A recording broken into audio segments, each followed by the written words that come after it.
Ya, kasus kekerasan seksual pada anak di tahun 2023 mulai bermunculan. Pelakunya didominasi oleh orang terdekat atau mereka yang dipercaya oleh orang tua anak-anak korban. Bahkan beberapa kasus juga terjadi kekerasan seksual pada anak dengan pelaku adalah orang tuanya sendiri. Tentunya ini sangat miris dan mengapa anak begitu kian rentan menjadi korban kekerasan seksual.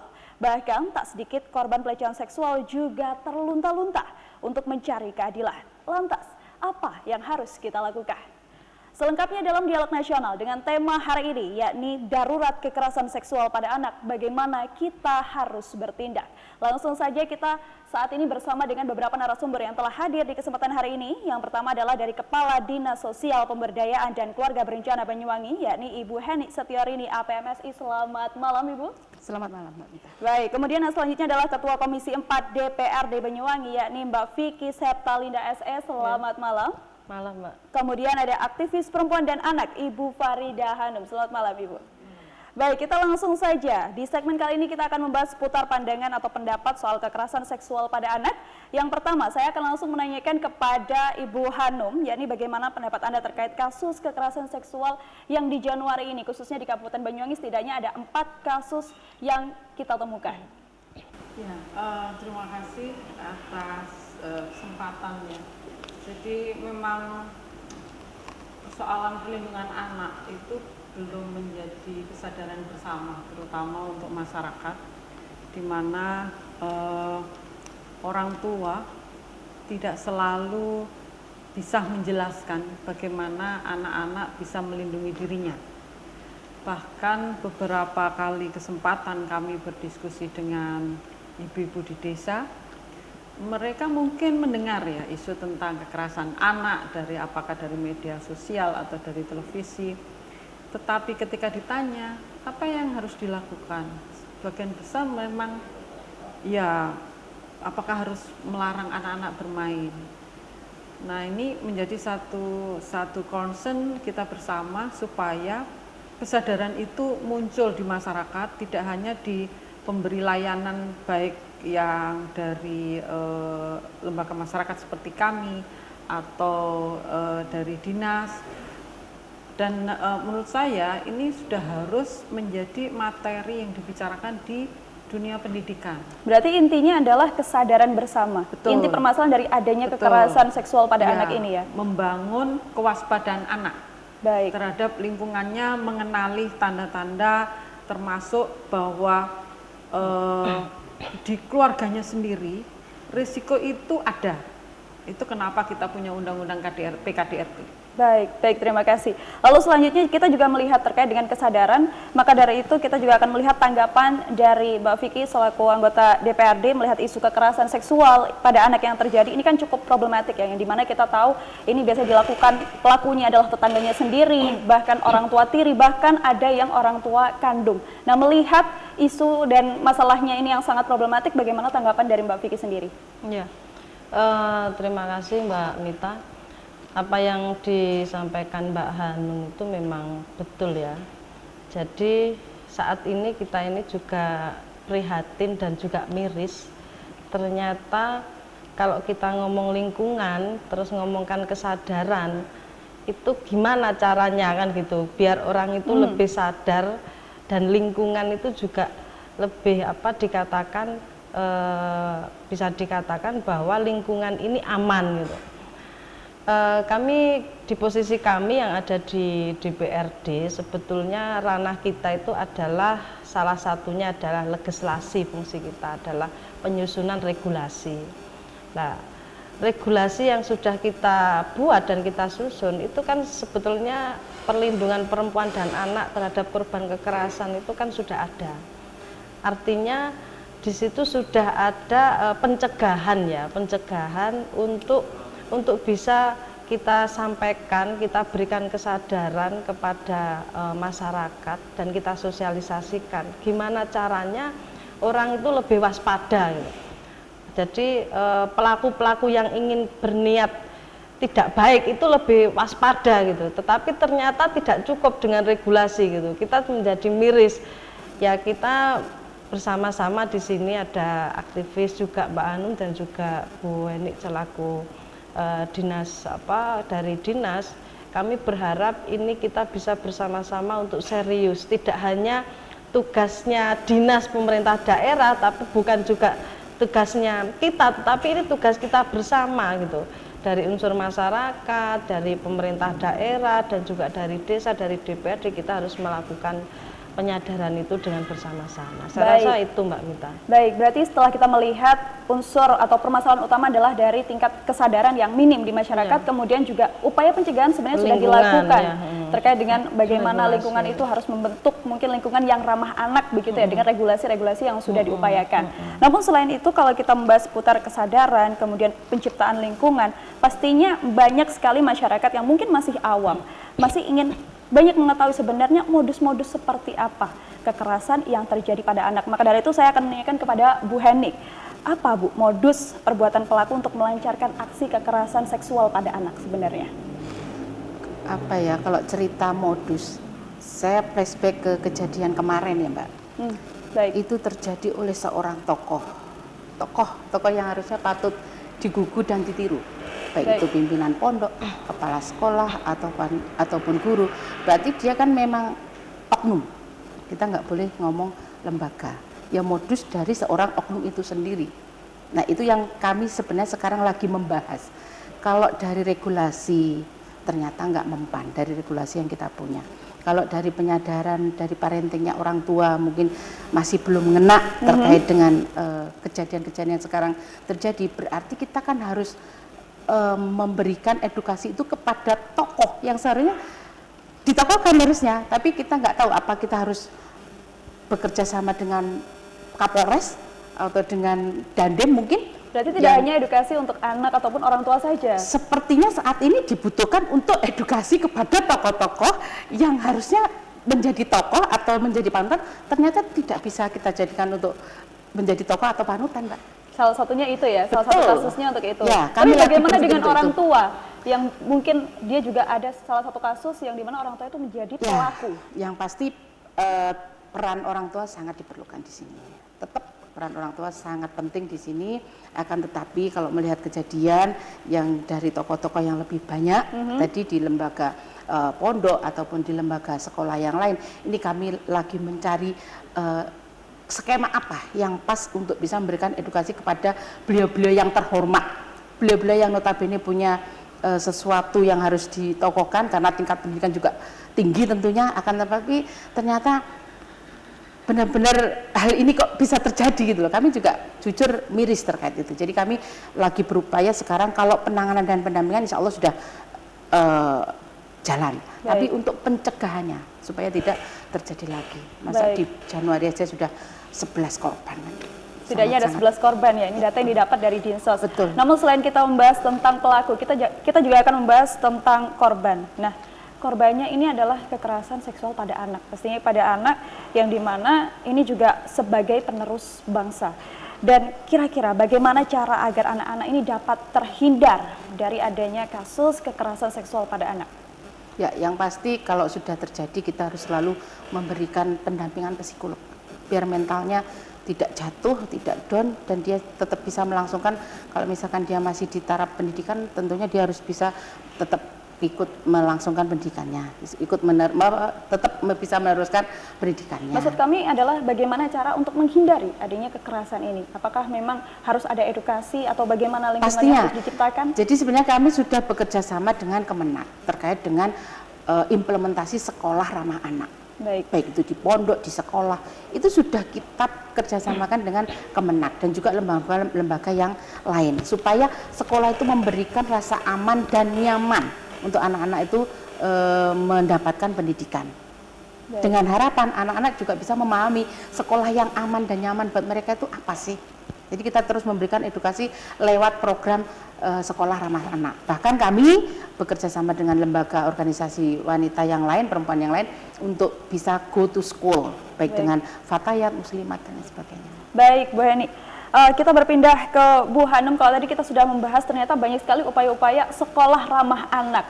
Namun sebenarnya mungkin ada yang tersirat melihat Bu Hanum ini adalah seorang aktivis ya. Bagaimana bentuk edukasi yang sebenarnya cocok, yang dimana ini untuk meminimalisir adanya tindakan atau kasus kekerasan seksual pada anak? Kalau dari Bu Hanum sendiri seperti apa? Ya, yang pertama tentu saja informasi yang mudah diakses anak-anak dan sifatnya edukatif. Kami kemarin kerjasama dengan Dinsos untuk sosialisasi di sekolah-sekolah. Baik. Kami menggunakan film pendek yang menjelaskan tentang bagaimana mengenali perilaku pelaku gitu, sehingga kemudian anak bisa lebih waspada.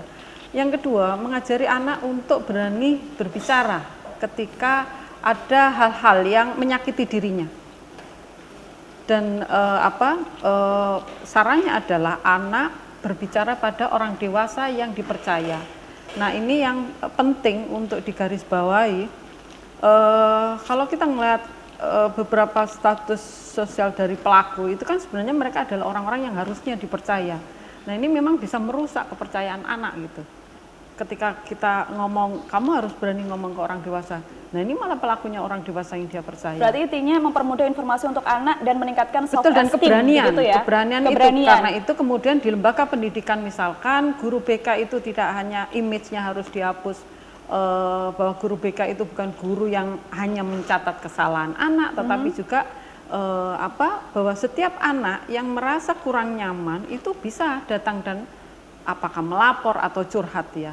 Yang kedua, bagaimana kemudian dia mempercayai orang di rumahnya.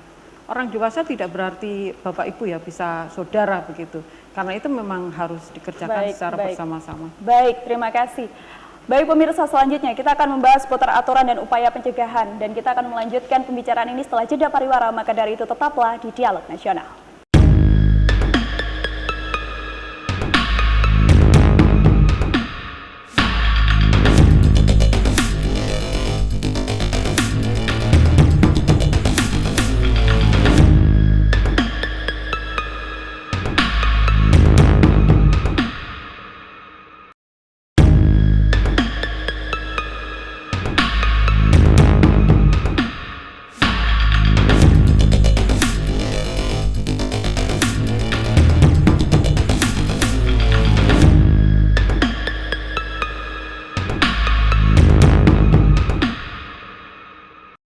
Baik pemirsa, Anda masih bersama kami dalam program Dialog Nasional dengan tema darurat kekerasan seksual pada anak, bagaimana kita harus bertindak.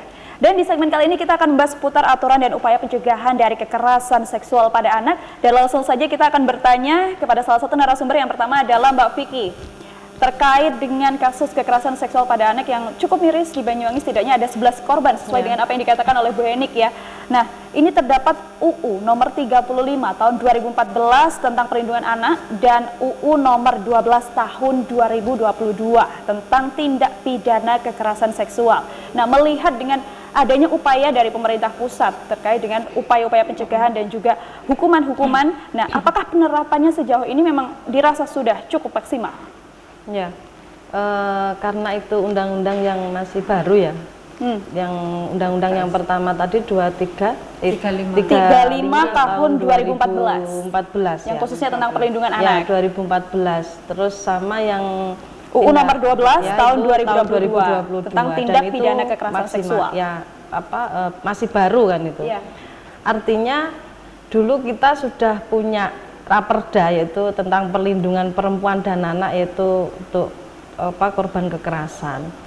Sebetulnya kita sudah alur pemikiran kita itu bersama teman-teman DPRD dan juga beberapa aktivis, juga salah satunya Mbak Hanum dulu ya, menginisiatifkan Raperda itu. Kita sudah punya pencegahannya itu melalui aturan gitu. Berarti selain dari tingkat nasional sampai tingkat kabupaten sudah nomor 11 2011. Iya, nomor 1 tahun 2011.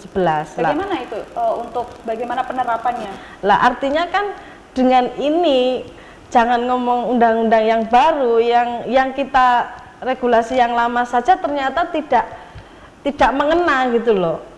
Padahal juga kita secara edukasi teman-teman aktivis dari pemerintah kabupaten, dinas itu banyak memberikan edukasi melalui dinas pendidikan, melalui mungkin pondok pesantren dan sebagainya. ya apa ya, tergantung dari orangnya ini tadi. Berarti apa belum ya, menimbulkan efek jerah kepada belum para menimbulkan efek pelakunya. jerah gitu loh, belum menimbulkan efek jerah. Harusnya ya tadi saya sepakat dengan Bu Ani bahwa ya apa ya, kita perlu bergandengan dengan pihak penegak hukum lah, pihak penegak hukum untuk bisa membawa corong itu dan menyampaikan secara keras bahwa ini memang ada sanksi berat gitu yang tidak bisa ditawar lah. Artinya itu pun kita juga ya tadi memang di sisi lain dengan pelaku-pelaku seperti itu, dan di sisi lain juga kami mendukung juga edukasi kepada anak. Tapi Anda sebagai seorang anggota dewan yang pastinya bisa merubah atau merevisi, ada hak untuk merevisi, salah satunya adalah perda itu tadi. Apakah mungkin dengan adanya kasus-kasus seperti ini yang di tahun 2023 saja sudah sekian banyaknya, 11, tidak ada 11 ya, korban ya. begitu. Apakah ada 1 revisi bulan. peraturan daerah gitu di tahun ini? Ya kalau itu didukung untuk direvisi dengan dengan merujuk temuan-temuan yang diinventarisir dari kasus-kasus itu, bisa dilakukan revisi. Apa yang perlu kita tambahkan untuk menguatkan peraturan ini gitu, regulasi ini, agar regulasi ini yang di kabupaten itu memang betul-betul maksimal gitu untuk diterapkan, dan orang menjadi jera kan gitu, orang menjadi takut gitu untuk melakukan itu. Ya harapan kita seperti itu, Mbak. Sebetulnya kami menyadari teman-teman aktivis ataupun dinas juga sudah banyak melakukan hal yang terbaik lah, program-program yang termasuk edukasi dan lain sebagainya. Tetapi ya kembali lagi, ini sebetulnya penyakit apa mental apa moral gitu loh, gimana ya, penyakit ini kan gitu. Ini harus betul ditelusuri kenapa orang bisa melakukan itu gitu. Kenapa? Apakah dari sisi ekonomi kan gitu. Baik. Namun selain dengan aturan-aturan yang sudah saya sebutkan, termasuk dengan ternyata ada raperda, ada peraturan daerah ya, ada peraturan daerah yang sudah menaungi terkait dengan kekerasan seksual pada anak, namun ternyata masih belum menimbulkan efek jerah.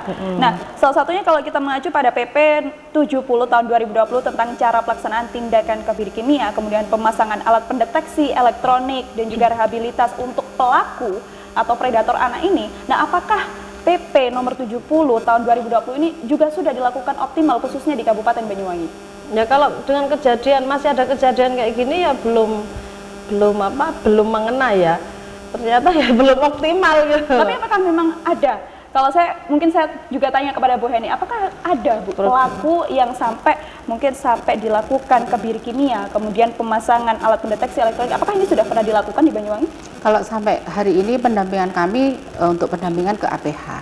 Jadi memastikan kalau sebisa mungkin korban di saat sudah melapor, dia tidak mencabut laporannya lagi. Itu sudah sesuatu yang apakah terus ini kita sering lakukan. Terjadi ya? Sudah ada laporan tapi dicabut biasanya sendiri? Karena ada tekanan dari pihak, entah dari pihak mana, biasanya sudah melapor, dia mencabut. Itu saja yang saat ini kita betul-betul kawal ke APH. Di tahun lalu jadi sekitar ada berapa persen? Tidak sampai membahas itu tadi dari yang hukuman sanksi untuk pelaku ya. Itu yang penting itu tadi, dari dia melapor tuh tidak dicabut kembali, dan benar-benar pelaku itu diberi hukuman yang setimpal sesuai dengan aturan undang-undang. Dari jumlah kasus mungkin kita bisa berkaca di tahun 2022. Ya. Nah, kira-kira ada berapa kasus yang laporannya dicabut kembali? Kalau sesuai dengan yang kami lihat kemarin ada sekitar 3 kasus, padahal itu juga dilakukan oleh orang terdekat. Jadi ada yang beralibi kalau nanti orang terdekatnya itu masuk tahanan, bagaimana yang membantu perekonomian orang tuanya dan lain sebagainya. Seperti itu, alasannya seperti itu. Tapi di tahun 2020 di Kabupaten Banyuwangi sendiri ada totalnya ada berapa kasus tindak kekerasan seksual pada anak? Totalnya Mbak, dengan KDRT dan lain sebagainya, persetubuhan seksual dan lain sebagainya, itu 38 kasus. 38 kasus dengan jumlah yang ditarik laporannya ada 3? Iya. Ada 3 laporan. Ya. Baik. Berarti itu laporan yang masuk ya Mbak? Belum yang lain. Mungkin ada kejadian-kejadian yang tidak melapor, padahal melapor itu tidak harus dari keluarganya. Dari orang lain juga bisa, karena kita punya kode etik lah untuk penanganan kasus itu. Baik, berarti upaya efektif yang sebenarnya sudah dilakukan oleh Dinsos sendiri seperti apa supaya agar mungkin banyak sekali laporan-laporan yang masuk kemudian dicabut ulang, nah supaya itu tidak terjadi kembali di tahun 2023 ini seperti apa? Yang pasti di saat kami mendapatkan laporan, baik itu dari media massa, dari tetangga, dari siapapun yang melapor ke kami langsung turun asesmen untuk bisa mengecek ke korban dan memastikan melakukan pendampingan, baik itu psikolog ataupun ke KPH, dan memastikan itu tadi mengawal kasus itu jangan sampai dicabut lagi untuk pelaporannya, biar pelaku ditindak sesuai dengan aturan yang ada. Kalau laporan sudah masuk itu kan tandanya sudah terjadi tindakan kekerasan seksual pada anak. Betul. Namun kalau upaya pencegahannya sebelum adanya kasus kekerasan seksual pada anak, kalau dari Dinsos sendiri upaya seperti apa yang sudah dilakukan untuk memutus rantai kekerasan seksual pada anak ini? Itu yang kembali lagi yang saya bilang tadi, kami sudah berupaya untuk memberikan edukasi lewat sekolah ramah anak. Itu memang audiennya biasanya anak-anak, ada dewan guru di situ. Selain dari edukasi, Bu Eni, mungkin terkait dengan lingkungan yang dilakukan di sekitar gitu, apakah ada upaya dari Dinsos sendiri? Ya yang pastinya edukasi itu kan tidak hanya di sekolah, Mbak. Tidak dari sekolah. Di saat kita bunga desa, contoh, kita juga melakukan parenting di beberapa orang tua wali murid. Ada salah satu agenda bunga desa, bupati kantor desa itu adalah memberikan edukasi kepada orang tua. Dan juga itu di lingkungan sekolah yang ada di situ.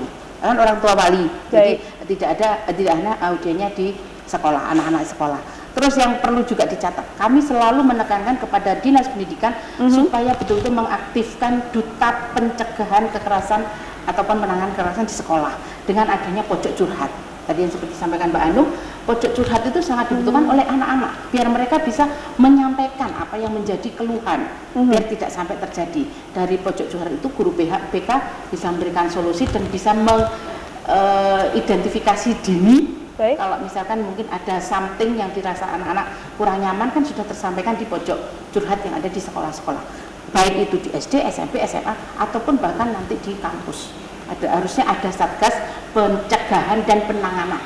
Apakah yakin dengan program-program tersebut dapat berjalan secara optimal atau memang dicek secara berkelanjutan? Sepertinya karena belum optimal, Mbak, akhirnya kan terjadi hal ini kan, terjadi yang sesuai kasus di Januari. Itulah yang kami lagi berpikir, besok pun kami rapat dengan Dispora, dengan Dignas, kita pengen mengurai. Kalau tadi saya sudah menyampaikan apa perlu seorang Kapolres atau Dandim memberikan edukasi atau sosialisasi, ayo kita kumpulkan di forum apa untuk tokoh-tokoh itu, jadi tidak hanya sepihak ke anak-anaknya tapi juga ke tokoh-tokoh yang notabene orang terdekat, orang yang harusnya digugu dan ditiru ternyata malah melakukan hal seperti itu. Baik, saya akan sampai ke sana, Mbak. Baik, berarti upaya pencegahannya dan sudah dilakukan, namun memang celah-celah kesempatan itu masih terus ada ya. Balik lagi ke oknum, Mbak. Kembali lagi ke oknum. Tapi apakah ada program baru, Bu Heni, terkait dengan upaya melihat kasus-kasus seperti ini? Itulah selain yang dari akan kami lakukan penerusan dalam waktu dekat, program-program kami yang akan di bekerja tahun sama sebelumnya? dengan Kapolres, Dandim, Kemenak untuk bisa biar Kapolres membeberkan, menyampaikan ini loh hukumannya seperti ini kalau nanti you itu melakukan pencabulan ataupun persetubuhan dan lain sebagainya. Berarti kemungkinan besar ada inovasi program baru yang dimana Dinsos bekerja sama dengan instansi-instansi lainnya, begitu ya? Selama ini juga bekerja sama tapi belum termasuk pojok curhat. Iya, termasuk peningkatan Baik. keterlibatan masyarakat ya sebagai pendamping. Baik, tapi kalau berbicara terkait dengan kasus kekerasan seksual pada anak, kalau dari Bu Hanum sendiri, apakah harus ada, mungkin melihat dengan secara realnya Anda sebagai seorang aktivis itu, sebetulnya apa atau program seperti apa yang harus diupayakan oleh instansi pemerintah untuk membantu permasalahan yang ada di masyarakat? Ya, yang pertama tetap edukasi ya. Edukasi itu tidak hanya sekedar tentang pemahaman apa itu kekerasan, tapi seperti tadi yang dibicarakan, yang menarik adalah banyak orang tidak paham bahwa di Undang-Undang Perlindungan Anak itu bukan delik aduan, artinya bukan harus korban yang melapor. Satu. Yang kedua, kalau itu korbannya anak, maka meskipun dicabut, penegak hukum tidak bisa menghentikan karena bukan delik aduan. Itu yang penting. Berikutnya, bahwa di perlindungan anak itu ada hukuman minimal. Kalau yang pertama yang tahun 2002 adalah 3 tahun, ketika perubahan yang di 35 itu 5 tahun minimalnya. Jadi pelaku tidak bisa dihukum lebih rendah dari 5 tahun. Baik. Dan itu tidak pernah disosialisasikan. Sehingga ada keraguan bagi keluarga korban, jangan-jangan nanti cuma divonis 6 bulan. Dan ini kami punya kasus yang kemarin ya, kami kerjasama dengan Renakta dari Polres, mereka kontak kami, mendiskusikan, karena ada satu kasus kekerasan seksual, alat buktinya cukup, tapi di tingkat awal itu lolos. Kemudian teman-teman kejaksaan banding, dan baru dikasasi, pelaku itu kena 8 tahun, Baik. tapi sudah dilepas. Nah ini kan akan menjadi presiden buruk kalau kemudian tidak diwaspadai. Jadi pendidikan yang harus dilakukan tidak sekedar bagaimana pemahaman tentang kekerasan, tetapi juga tentang aturannya. Yang satu lagi Mbak, kemarin agak panik ya ketika angkanya kok 1 bulan udah cukup besar. Ya. Saya selalu melihatnya dari sisi positifnya dalam pengertian. Bisa juga loh kita memandang bahwa dengan banyaknya laporan yang masuk, itu menunjukkan keberanian korban dan keluarganya untuk speak up. Baik. Tidak memendam lagi. Artinya apa? Artinya masyarakat mulai percaya keadilan itu bisa mereka dapatkan. Nah sekarang yang harus kita pastikan adalah pada saat pengaduan itu dilakukan dan diproses hukum, harus dipastikan vonisnya itu yang mewakili rasa keadilan keluarga korban dan korban. Baik. Dan ini media. Saya berkali-kali ngomong sama teman-teman media, terutama yang online yang mudah diakses oleh anak muda. Jarang sekali media mempublikasi vonis. Ini yang memang harus digarisbawahi oleh media ya. Betul. Selain dari Biasanya sisi edukasi. media rame di persoalan kasus ketika muncul. Tapi proses hukum nggak ada yang ngawal. Bahkan kemudian ketika kayak ini yang tadi yang saya sampaikan, pada akhirnya di kasasi itu kasusnya divonis 8 tahun, mana ada media yang memberitakan. Baik, berarti memang harus diusut secara tuntas. Artinya Tidak hanya instansi edukasi pemerintah, tapi itu- juga media maupun aktivis memang Betul. harus bekerja Jadi sama, nggak begitu blow ya? up kasus saja, tapi Baik. juga mensosialisasikan hasil vonis supaya masyarakat lebih yakin gitu. Baik, berarti Kalau memang melapor itu ada keadilan. suatu kesempatan untuk korban mendapatkan keadilan. Baik, terima kasih untuk Bu Hanum, dan selanjutnya pemirsa kita juga akan membahas tentang faktor apa saja. Kalau tadi sudah dibahas, rata-rata memang faktor edukasi yang menjadi acuan utama kenapa terjadi kekerasan seksual terhadap anak. Dan nanti di segmen 3 kita akan membahas tentang faktor apa saja yang memicu kekerasan seksual pada anak. Nah, maka dari itu tetaplah di Dialog Nasional setelah jeda pariwara berikut ini.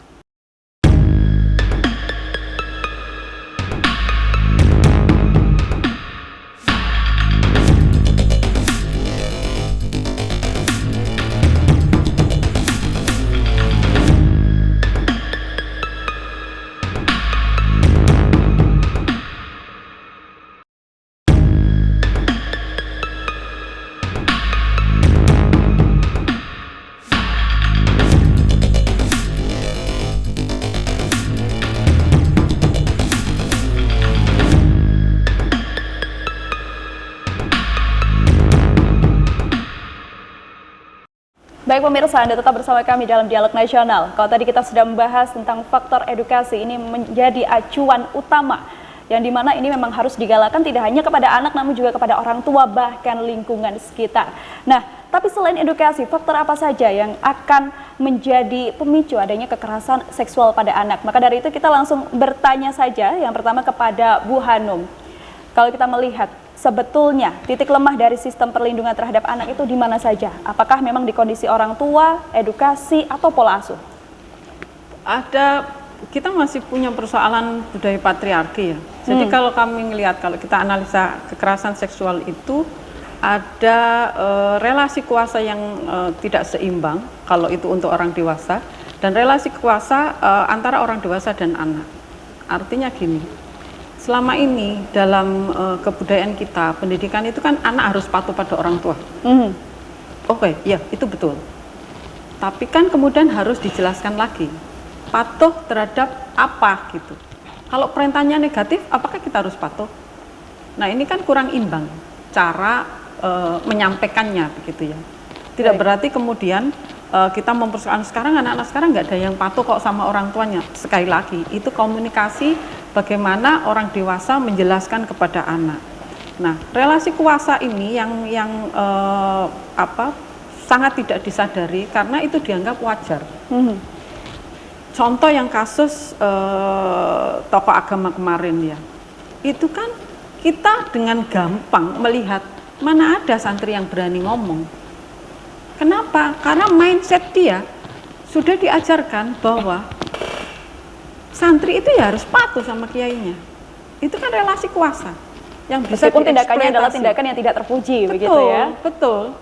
Baik. Bahkan itu kemudian ketika saya diundang di salah satu pondok pesantren, kami bicarakan bagaimana para ustadzah ketika menjelaskan hal-hal semacam ini, mereka juga mengatakan kami aja sulit ibu. Karena posisinya seperti itu. Nah, itu kenapa kemudian penting ya. Tidak bisa ketika kita menganalisa tentang situasi anak, terutama berkaitan dengan kekerasan, itu hanya sebagai satu masalah tentang tindak pidana. Tetapi kita sudah harus berbicara tentang bagaimana mindset kita, bagaimana kita mempersepsi tentang kesetaraan gender, bagaimana kita memahami tentang pemenuhan hak anak untuk mendapatkan perlindungan. Nah, ini masih belum menjadi pembicaraan yang umum dilakukan. Baik, berarti Baik, memang di masyarakat. permasalahan di keluarga, yakni budaya patriarki yang masih melekat di masyarakat. Kemudian di satu sisi kalau kita melihat adanya kasus seperti yang tadi disampaikan, ini juga permasalahannya di edukasi, pengajaran. Iya, di mindset gitu Di ya. mindset kalau kita utamanya, ngomong, begitu ya? Betul, kalau kita ngomong gender kepada banyak, terutama tokoh gitu ya, kadang-kadang itu kan masih resisten ya. Dianggap oh ini ngajari perempuan melawan pada laki-laki atau ngajari anak melawan pada orang tuanya. Nah, itu yang juga harus kita perhatikan dan mesti kita atasi juga. Baik, terima kasih. Berarti untuk Bu Henik sendiri, melihat dengan apa yang sudah dikatakan oleh Bu Hanum, bahwa ternyata permasalahan ini tuh cukup kompleks sebenarnya. Lantas bagaimana bentuk early warning atau cara mewaspadai adanya kekerasan seksual pada anak yang ternyata kesempatannya ini banyak sekali? Ya, jadi kalau menyambung yang disampaikan Mbak Hanum, biasanya mereka patuh kepada guru atau kepada pimpinan pondok atau apa. Selain patuh, dia juga bangga. Dia bangga kalau menjadi dekat dengan seseorang yang dipanuti di lembaga itu. Berarti ini menjadi sesuatu pengajaran yang salah atau bagaimana? Itulah tadi yang disampaikan Mbak Hanum. Jadi tidak semua kan harus dipatuhi di saat memang itu tidak benar. Tapi itu tadi diberikan lagi ke edukasi kepada anaknya bahwasanya dia harus bisa memilah dan memilih. Sebenarnya apa yang diarahkan oleh si yang mungkin dipuja-puja oleh dia. Dia bangga dekat dengan gurunya. Dia bangga dekat dengan seorang pimpinan pondok atau tokoh. Akhirnya ternyata dari oknum ini tadi menyalahgunakan kedekatan tersebut. Yang tidak kalah penting Mbak, faktornya juga sekarang kalau kita lihat semua anak pasti pegang HP. Gadget ya? Jadi gadget itu sangat berpengaruh juga. Dia melihat baik itu di TikTok, YouTube atau apa, akhirnya timbul rasa untuk mencoba. Dari apa yang dia lihat, dia ingin mencoba. Itu juga salah satu faktor yang meskipun banyak sisi positif juga dari gadget kan, pastinya dia sumber informasi juga kan. Kalau kita lihat buka Mbah Google kan informasi semua ada di situ terkait dengan pelajaran atau yang lain. Tapi budaya yang disampaikan Mbak Hanum tadi, yang kalau saya sambung itu tadi, anak-anak itu biasanya merasa bangga kalau dekat dengan seorang tokoh, dan itu ternyata disalahgunakan oleh oknum. Kembali lagi, kita harus sekarang plan ke depan, kita harus ketemu dengan tokoh-tokoh itu biar tidak terjadi lagi hal-hal yang seperti kemarin di Kecewa. Baik, selain tokoh, kalau tadi kita juga menyinggung permasalahan tentang penggunaan gadget. Nah, kalau seperti ini lantas apa yang akan dilakukan oleh Dinsos? Mungkin kita akan memberikan saran lagi kepada, dulu sudah pernah ada aturan terkait belajar, jam kapan pegang gadget, tapi semua itu memang sifatnya himbauan Mbak.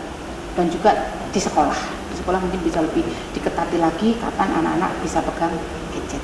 Jadi selain di sekolah, kita juga ada aturan-aturan yang harus diterapkan di rumah. Seperti dulu pernah kita terapkan, ada jam belajar, ada jam kapan mereka bermain. Meskipun mungkin juga hasilnya nggak terlalu bisa kita rasakan, akan tetapi kita itu salah satu upaya untuk meminimalisir terjadinya kasus-kasus seperti ini. Baik. Jadi memang sudah ada bentuk early warning yang sudah dihimbau ya untuk masyarakat, khususnya untuk anak-anak ini terkait dengan kesempatan-kesempatan yang ada, salah satunya melalui gadget dan juga pengajaran yang dinilai mungkin ini salah gitu dan harus dibenarkan begitu. Baik. Kemudian saya ingin menanyakan kepada Mbak Vicky, kalau melihat dengan realita dan fenomena-fenomena kasus-kasus yang terjadi di bulan Januari atau awal tahun 2023 ini, lantas sebenarnya selain dari faktor edukasi, apakah ada faktor lain yang memicu adanya kekerasan seksual pada anak, Mbak Vicky? Iya, sebetulnya ini kan pergeseran budaya ya. Kalau dulu itu yang tadi disampaikan Mbak Anum, kalau dulu itu namanya anak itu harus patuh sama gurunya, harus manut sama orang tuanya kan gitu. Sekarang ya harus memang harus ditambahkan edukasi yang itu memberikan pemahaman kepada anak untuk bisa mencerna bisa mengartikan, bisa memposisikan diri bahwa anak itu harus juga bisa berpikir gitu, harus kita edukasi seperti itu gitu. Berarti harus ada ilmu parenting. Parentingnya itu yang memang harus harus ditekankan bahwa jangan sampai bahwa lingkungan memang di pesantren itu yang disampaikan Bu ini memang kepatuhan kepada seorang yang tokoh itu agama memang menjadi budaya kalau di pesantren kan gitu. Tapi kami melihat sekarang ini di luar yang bukan anak didik kita yang tidak di lingkungan pesantren itu biasanya juga berani lah. Kami ingin beberapa ingin mendata ya, melihat bahwa kasus-kasus yang terjadi ini kan selama ini banyak terjadi ya Bu Hani, di pesantren kan gitu ya, terjadi di pesantren, maksudnya kebanyakan ini yang blow up itu kan di media itu kan di pesantren kan gitu. Artinya apa, kepatuhan ini harus memang ditekankan bahwa ya harus disadarkan bahwa budaya kita ini sudah harus betul-betul bisa berpikir, tidak hanya seorang orang tua, seorang tokoh itu bisa memberikan satu keinginannya, perintahnya gitu, petuahnya, tetapi muridnya, anaknya itu hanya bisa untuk mematuhi saja, tetapi juga anaknya juga harus berpikir gitu loh. Ini baik enggak kepada kita kan, dan sebagainya. Selain dari kasus yang terjadi kekerasan seksual pada anak yang terjadi di pondok pesantren, ini kan juga terjadi beberapa kasus seperti misalnya kita di daerah Kabat, kita lihat di Kabat ataupun di Giri yang dimana itu dilakukan oleh orang tua, orang tua tiri maupun orang tua kandung. Nah kalau seperti ini, kira-kira apakah memang faktor lain gitu selain dengan adanya mungkin pengajaran yang salah atau salah satunya adalah faktor budaya? Jadi gini, setiap kasus itu juga kita harus mengidentifikasi kasus itu kan masing-masing ya. Baru nanti kita bisa menginventarisir apa yang harus kita rekomendasikan untuk pencegahan itu, program apa, langkah apa. Karena mungkin lah salah satunya di pesantren, salah satunya juga di lingkungan keluarga.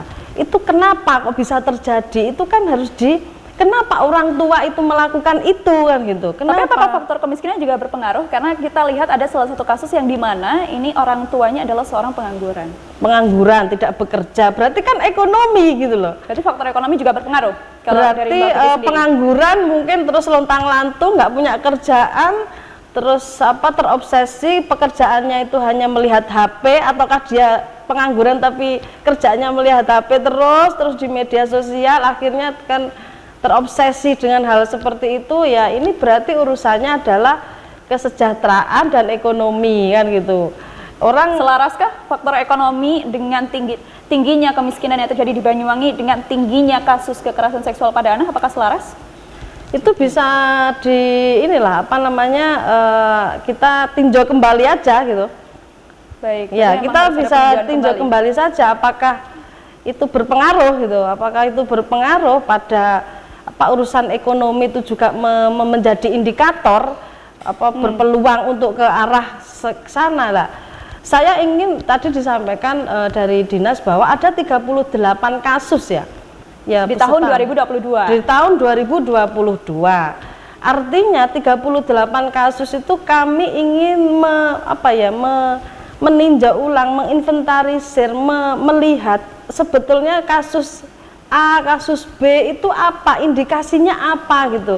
Misalnya terjadi di pondok pesantren, apa yang terjadi lah, itu kan bisa diinventarisir untuk menjadi satu langkah ke depan, rekomendasi apa yang harus kita lakukan pemerintah daerah bersama dengan DPR. Apakah itu nanti merevisi aturannya ataukah membuat program, ini kan harus sinkron dengan apa yang sudah terjadi yang harus kita lakukan kan gitu Mbak.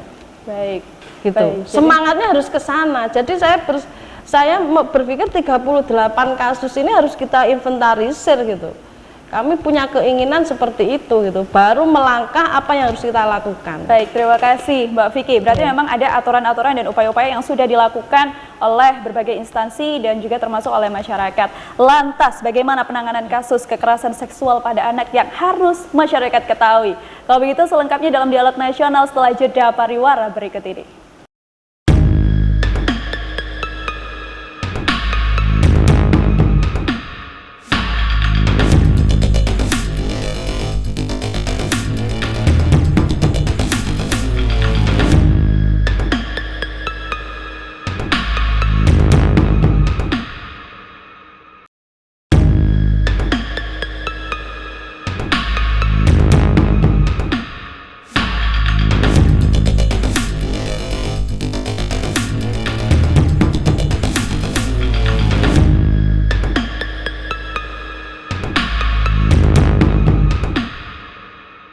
Baik pemirsa, terima kasih masih bersama dalam program Dialog Nasional dan kali ini kita akan membahas tentang penanganan kasus kekerasan seksual pada anak.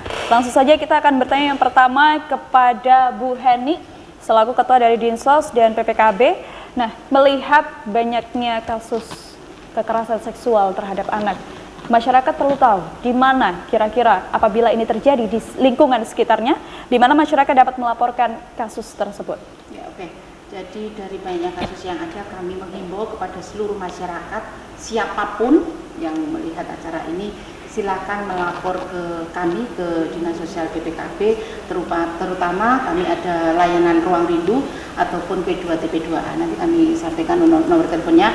Kami sangat berharap apapun, dimanapun kejadian yang ada, silakan dilaporkan agar kami bisa menindaklanjuti. Kami sudah berpartner dengan APH, dengan psikolog, dengan rumah sakit, rujukan apa yang diperlukan oleh korban pasti kita dampingi. Jadi, apakah harus ada bukti atau bukti seperti apa yang dapat diterima laporannya? Melapor saja via WA, telepon, kami pasti akan menindaklanjuti, turun ke korban, tentunya dengan kode etik yang sudah kita punya. Jadi jangan khawatir, tidak akan terekspos data dari si korban. Harus ada bukti? Harus ada bukti melapor. Jadi hanya bukti melapor saja. Bukti secara fisik seperti itu tidak ada ya. Mungkin foto atau seperti apa? Yang akan mengasesmen ke bawah. Baik. Baik, berarti intinya memang harus melapor terlebih dahulu jika memang ini dirasa ada dugaan nih kekerasan seksual terhadap anak di lingkungan sekitar. Begitu ya. Baik, saya juga akan menanyakan kepada Mbak Vicky, kalau tadi kita sudah melihat ternyata ada upaya dari Dinsos sendiri, jadi bagaimana cara masyarakat ini dapat melaporkan adanya kasus kekerasan seksual terhadap anak. Namun, apakah pemerintah sendiri dapat memastikan masyarakat dengan mudah melaporkan kasus-kasus tersebut dan juga apakah dapat dipastikan keadilan sesuai dengan regulasi yang ada? Ya, saya kira dengan kasus yang sudah muncul dengan di tahun 2022 itu sekian itu berarti sudah, maksudnya banyak orang sudah berani gitu loh untuk mengungkap gitu. Ya, saya kira untuk diimbangi saja dari pemerintah daerah, untuk diimbangi untuk menyampaikan sosialisasinya, gencar-gencaran untuk sosialisasinya yang tadi sampaikan Bu Eni. Kalau perlu tidak hanya media ini menyampaikan di mana pengaduan itu, tapi bisa disampaikan di media-media lain untuk bisa disampaikan gitu. Karena isu ini tidak hanya muncul karena ada kasus gitu aja Mbak, tetapi gimana caranya pencegahan, hal-hal langkah-langkah apa dan apa yang bisa kita lakukan ini harus harus berulang-ulang disampaikan lah di media dan disampaikan ke masyarakat. Baik, tapi kan tadi sudah ada perda juga yang menaungi, tapi apakah memang bisa dipastikan hak-hak dari korban terkait dengan keadilan atas adanya kasus kekerasan seksual pada anak ini bisa dijamin?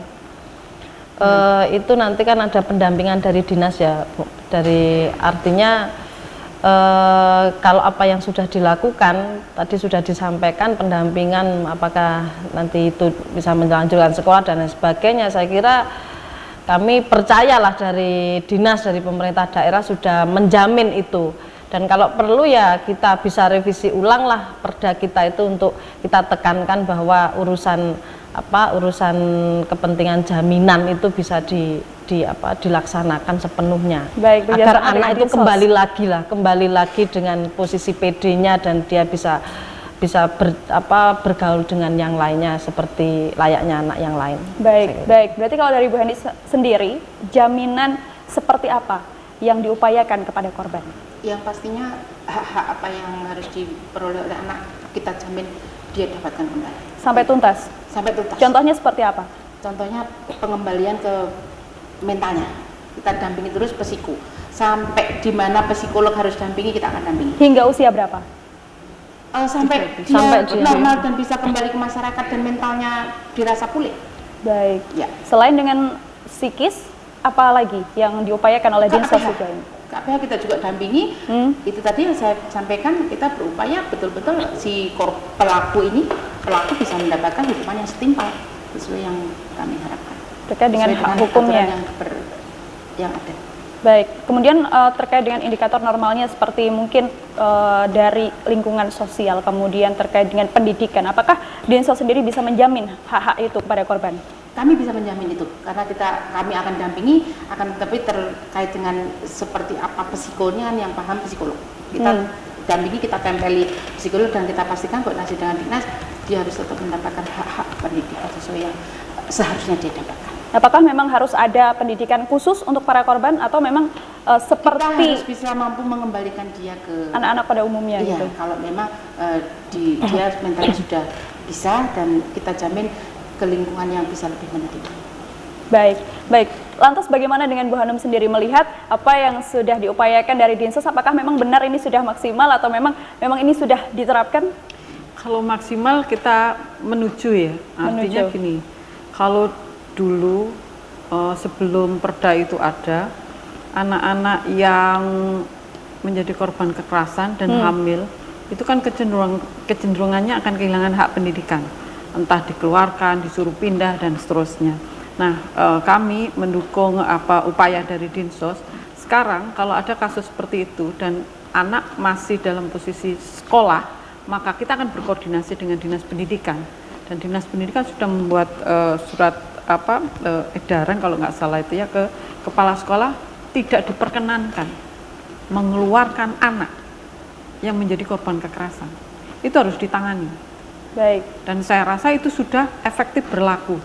Kita nggak pernah dengar anak kemudian, kecuali kemudian anaknya sudah tidak ingin melanjutkan, meskipun tadi ya itu ada posisi psikolog pendamping yang meyakinkan bahwa dia tidak akan dibully karena kondisinya itu. Baik. Nah, yang kedua, selama ini kami juga bekerja sama dengan Dinas Sosial dan kemudian dengan PKK, karena yang dibutuhkan masyarakat adalah orang yang cukup dekat untuk mendengarkan curhatan mereka. Di PKK itu ada program namanya Bengkel Sakinah yang menjadi mitra strategisnya P2T P2A, di mana kader-kader Posyandu itu kita latih menerima laporan. Artinya yang sudah dilakukan tahun lalu, kita ada melatih sekitar 35 kader, kita ajari mereka namanya psikologi first aid, PFA, bagaimana bersikap ketika ada orang yang mengadu dan mengalami kekerasan. Mereka memang belum diberi hak untuk mendampingi sampai tuntas, tetapi mendengarkan pada saat orang punya masalah itu penting. Baik. Lalu ketika memang orang yang datang itu membutuhkan dukungan lebih lanjut, maka mereka akan berkoordinasi dengan Ruang Rindu. Baik, Di berarti memang asesmen upaya-upaya itu sudah ada sampai sudah di ada tingkat dan pendidikan. selama ini efektif sebenarnya. Baik, efektif. Namun bagaimana dengan tingkat sosial yang ada di lingkungan sekolah? Melihat mungkin ada beberapa korban yang mungkin secara sosialnya masih ada pembulian di dalam sekolah tersebut. Selain dari aturan-aturan yang dimana kepala sekolah tidak diperbolehkan untuk mengeluarkan korban yang dimana korban itu adalah korban dari kasus kekerasan seksual pada anak. Iya, kita masih dalam proses ya. Artinya itu tadi ya. Kalau kita mendidik dengan mengubah mindset supaya perilakunya berubah itu kan nggak gampang ya, termasuk di lingkungan para pendidik.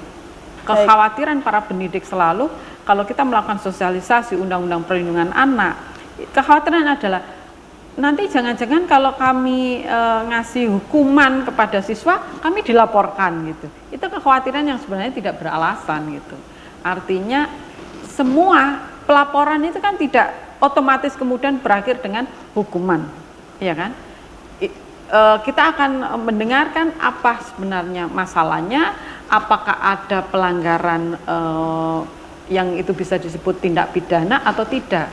Nah, Baik. ketakutan itu yang kadang-kadang menghambat. Berarti memang harus ada edukasi kembali kepada tenaga saya pendidik. akan selalu begitu ya? menekankan itu dan secara khusus adalah di lingkungan Sekolah. lembaga pendidikan yang kadang-kadang itu sifatnya tertutup. Baik. Kayak pesantren itu kan lingkungan benar yang tertutup ya. Baik. Yang kemudian relasi kuasanya sangat jelas sehingga orang lain agak sulit masuk. Baik, berarti permasalahan utama adalah di edukasi kepada semua aspek Ya. masyarakat, begitu ya? Menjaga diri harus tahu dulu gitu. Baik, terima kasih banyak kepada Bu Hanum, kemudian Mbak Oke, Vicky dan makasih. juga Bu Heni yang sudah memberikan banyak sekali informasi terkait dengan upaya pencegahan dan sosialisasi terkait dengan kekerasan seksual terhadap anak. Dan tidak terasa pemirsa sudah berada di penghujung acara. Kami mengucapkan terima kasih pada narasumber yang hadir di kesempatan hari ini. Baik, nanti kita akan sampaikan di bawah Ibu ya, terkait dengan bagaimana masyarakat dapat mengadukan adanya kasus kekerasan seksual pada anak yang terjadi di lingkungan sekitarnya. Baik, begitu. Saya Sasmita Kirana mewakili dengan kerabat kerja yang bertugas di kesempatan hari ini di program Dialog Nasional dengan tema Darurat Kekerasan Seksual pada Anak, bagaimana kita harus bertindak. Dan intinya kesimpulan pada kesempatan hari ini ya, di mana perhatian pemerintah dalam bidang perlindungan anak menjadi salah satu tujuan pembangunan nasional. Dan berbagai upaya pencegahan terhadap kekerasan seksual pada anak terus dilakukan. Namun lagi-lagi selalu masih ada celah bagi para predator anak untuk menjadi sebuah kesempatan. Semua menyesalkan hal ini dapat terjadi dan saatnya pemerintah beserta masyarakat berpihak kepada korban untuk mendapatkan keadilan. Upayakan yang terbaik dan ciptakan lingkungan yang ramah anak demi masa depan generasi penerus bangsa. Dan saatnya mari kita putus rantai kekerasan seksual kepada anak untuk kebaikan kita bersama. Saya Sasmita Kirana, kita akan berjumpa lagi di kesempatan lainnya, tetaplah di Dialog Nasional.